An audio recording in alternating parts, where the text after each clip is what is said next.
Karena sebabnya ada 5 hal. Ini. Maka caranya seperti ini. Rumah kosong masuk jin, hati orang kosong pun masuk jin. Maka jangan kosong adanya Allah. Karena Allah itu punya zat, punya sifat-sifat tajalli. Jika kita merasakan itu semua, maka kita ini makmur, subur dalam tubuh kita, maka jin tak akan masuk. Coba tengok kalau tempat kalau sudah ada api dari listrik terang macam ini, orang banyak, udah jin kabur. Bahkan yang jadi jin orang sudah jadi setan. Dan bandingkan artinya alam kecil dan alam besar dan alam kecil. Di mana setan masuk, di mana jin masuk, dan apa ruh alam ini dan apa ruh alam kecil ini terus gitu. Jadi kenapa atas kampung itu banyak dukun, banyak jin gitu. Jadi orang menekuni jin itu sama juga orang menekuni harta, menekuni yang bukan selain Allah, bukan Allah, tetapi juga Allah dibawa ke sana. Rupanya tetap aja orang salah paham. Dikira kita punya ilmu penakluk jin yang luar biasa. Wow. Mungkin banyak jin lagi nih. Satu lagi. Karena kan macam-macam kan orang penakluk jin itu, ada yang masukkan ke botol, ada yang jin itu dimakan macam makan pecah, macam-macam. Karena kalau saya bukan begitu. Kalau saya masuk jin itu sendiri sudah hancur jadi debu kan saya. Jadi makin takut loh. Kita bincang tergantung. Maksud anda kan untuk tidak besarkan kecuali Allah. Tetapi tetap aja salah paham. Selepas itu, banyak minta berdoa-doa penakluk jin nih.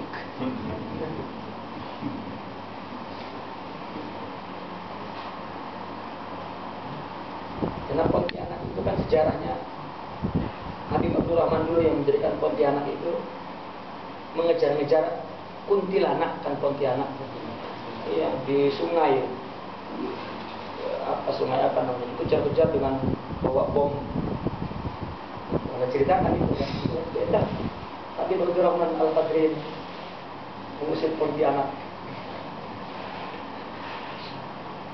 Kenapa? Antum keturunannya justru mengundang Pontianak. Udah saya sekarang datang, saya mau usir Pontianak.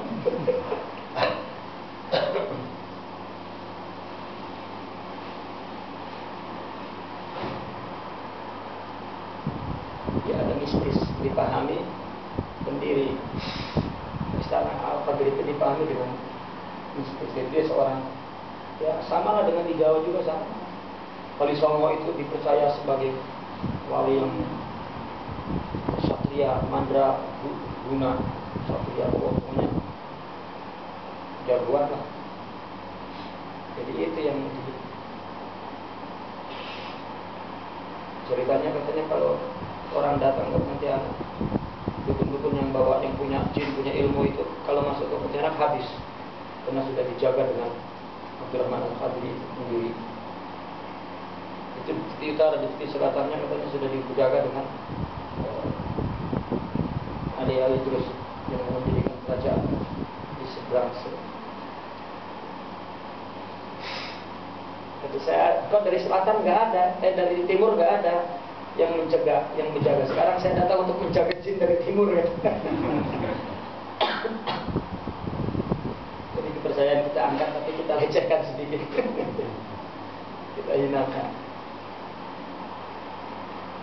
Karena tasawuf kan datang membawa Allah. Kita takluk selain Allah.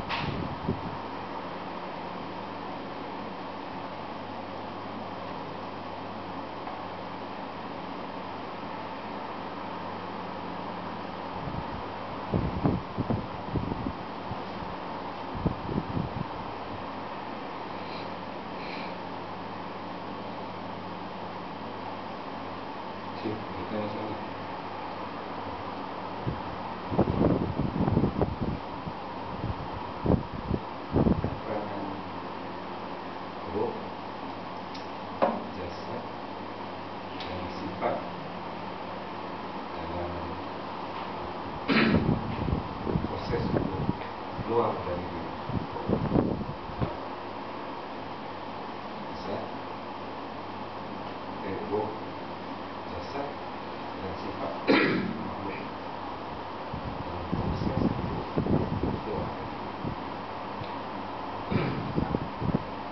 Kalau unsur kita cuma jasad dan ruh saja. Yang punya sifat bukan jasad tetapi ruh. Kita kan terdiri pada jasad dan ruh. Kalau keluar dari kita, maka jasadnya tidak punya apa-apa. Jasadnya cuma kurungan saja, kemas, sangkar. Jadi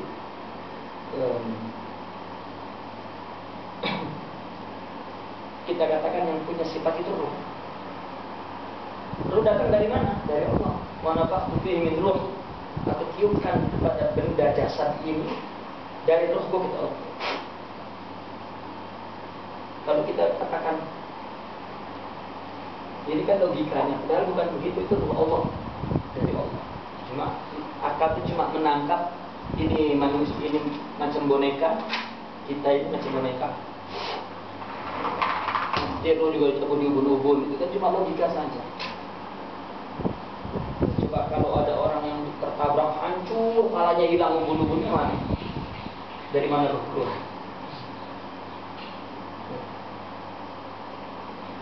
Jadi yang punya sifat itu adalah ruh. Ketika ruh dengan jasad jadi satu, maka ada yang dinamakan akal, ada yang dinamakan kalbu, ada yang dinamakan roh, dan ada yang dinamakan nafsu.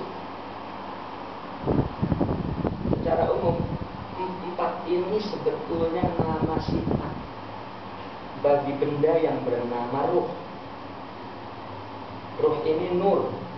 Kita katakan, kita sebut sekarang ruh ini nur. Ini adalah jasad. Maka ada dua, ada nur dan ada jasad. Setelah nur dan jasad sudah jadi satu, maka keluar sifat. Sifat pertama akal. Sifat kedua adalah kalbu. Sifat ketiga ruh.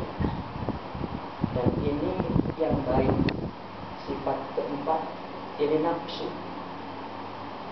Sehingga dalam diri kita katanya ada kekuatan baik dan buruk.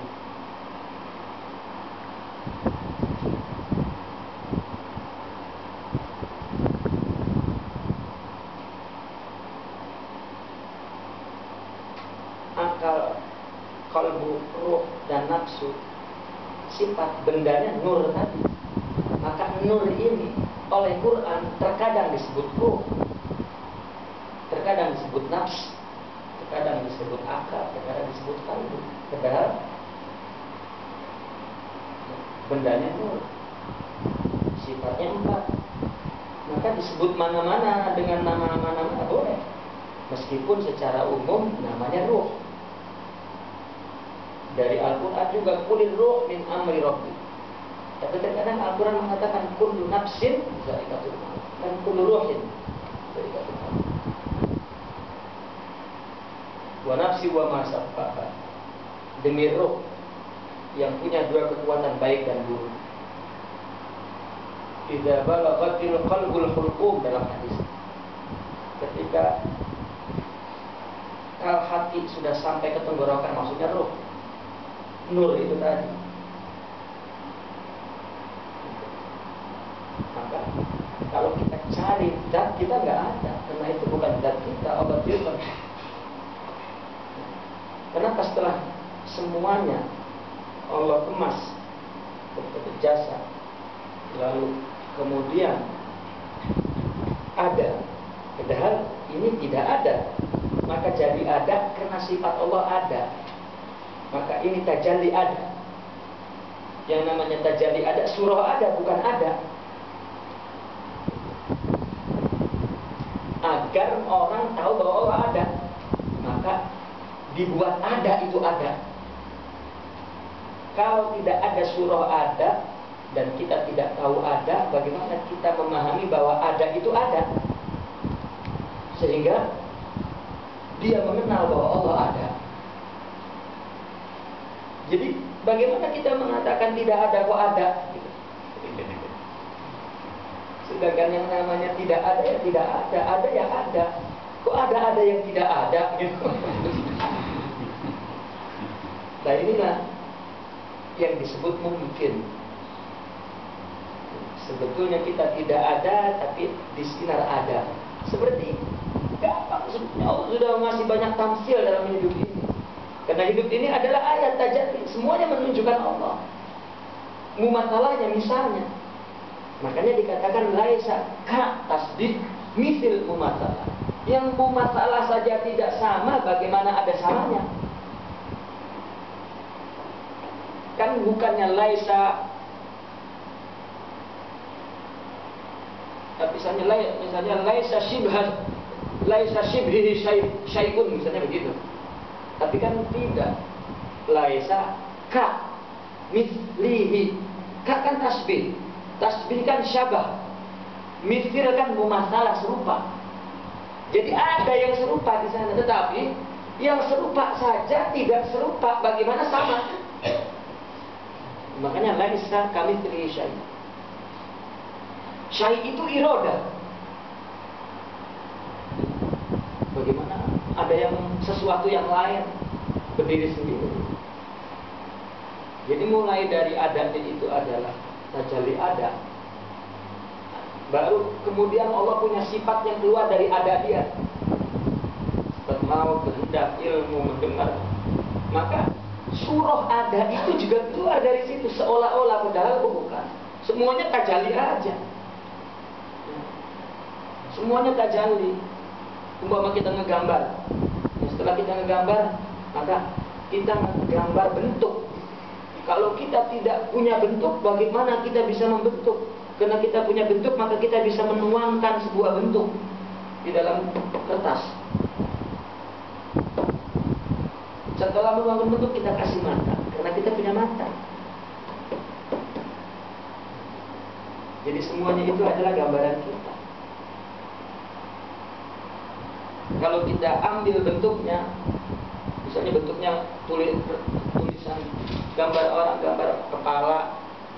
Kalau kita hapus bentuknya itu, kepala kan ini tulisan kepala dengan pen, badan, tangan. Sekarang kita hapus ya tepi-tepinya. Jadi nggak ada mata tanpa bentuk, mat. Gimana? Kan nggak mungkin. Bagaimana kita mau mengatakan kita ini ada? Adanya itu tajalli sama dengan melihat. Kita melihatkan tajalli Allah. Jadi rasanya kita, sifat itu keluar dari ada kita. Padahal ada itu sama. Sebuah tajallinya sama dengan sifat-sifat itu.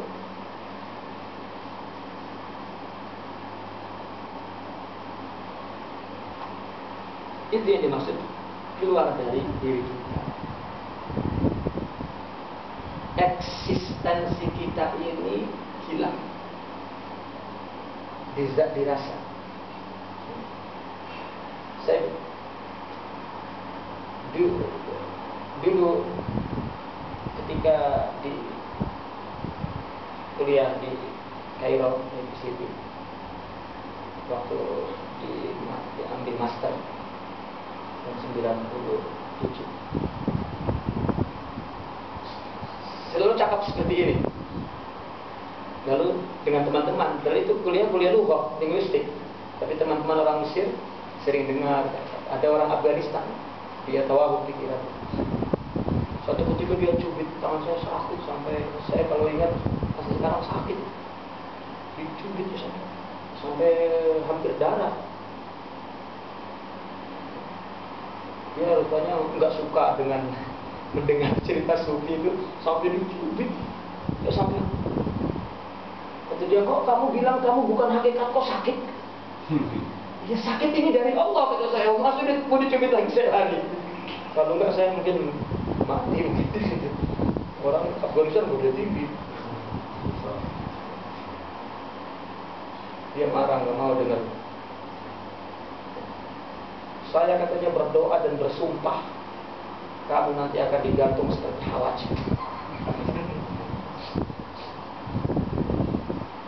Sampai sekarang sekarang kalau ingat masih sakit jepitan disuruh hantar. Tapi sekarang rupanya teman itu sudah jadi duta besar di Inggris, duta besar barista. Teman. Dan katanya sudah mulai belajar tasawuf. Mulai tertarik pelan-pelan.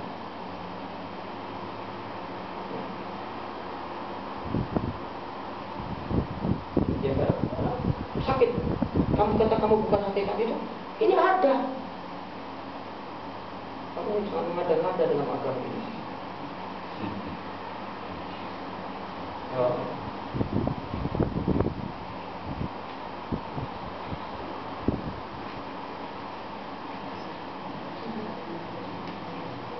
Saya sudah memahami konsep luar waktu dari diri sendiri dalam kehidupan harian. Bagi kehidupan harian kita melaksanakan itu sifat-sifat yang ada pada diri.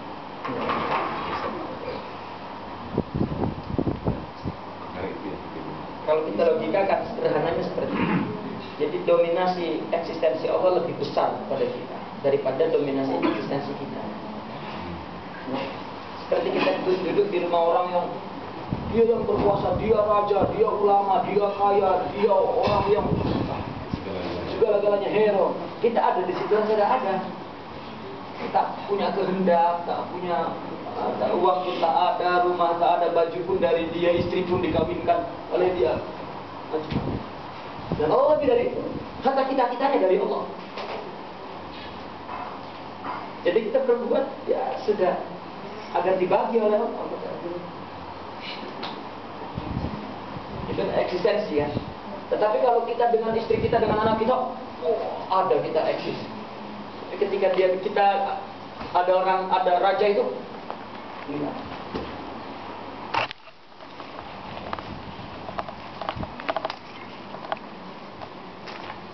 Ini surahnya seperti itu. Kita kepada orang, begitu juga kepada Allah. Dan kalau Allah hakiki, kalau kita majazi. Raja-raja majazi, hebat-hebat majazi. Kalau Allah rajanya raja.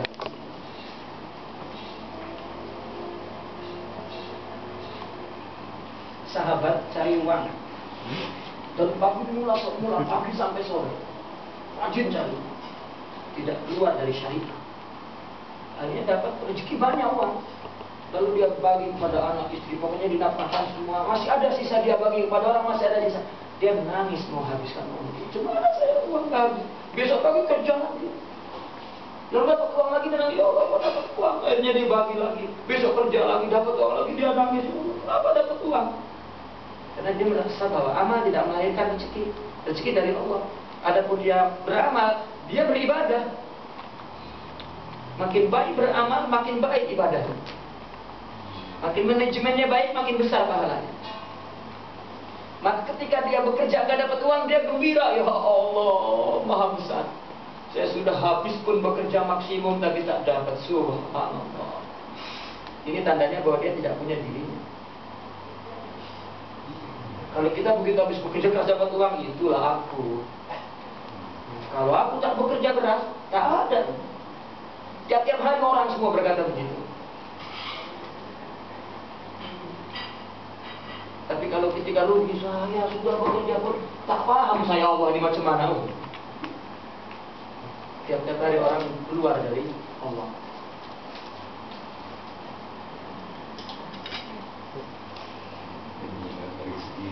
Dari segi penggunaan material realistik, rezeki datang dari Allah. Mana asyik itu pasal beribadah. Ya. Semua beribadah ini sebagai ini buat besar. Jadi, ya, kita beribadah untuk orang yang merasa tidak merasa bersama aktivitasnya, tapi zauk yang berbeda. Ada dua orang pergi ibadah, dua orang pergi berniaga dari rumah yang sama jiran, sama-sama bajunya bagus, sama rajinnya. Tapi yang satu eksistensi Allah besar, yang satu tidak.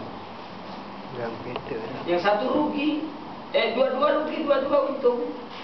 Tapi yang satu rugi senyum, yang satu sedih.